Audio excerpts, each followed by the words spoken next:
Ang natutunan ko po sa event na 'to is dapat isipin natin yung future natin in terms of financial.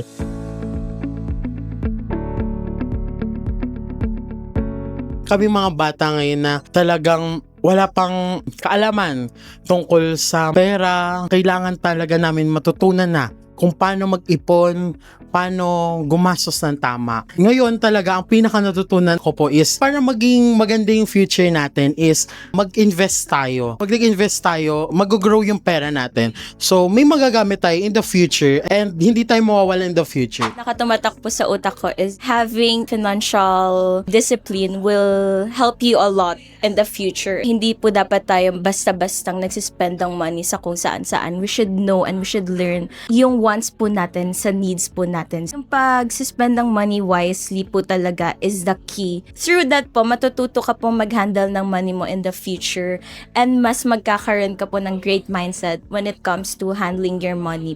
Dapat mag-save ng money and wag lang puro spend. Important po yung mga ganitong event para sa mga students and fresh grads para po ma-open yung mind nila about financial literacy.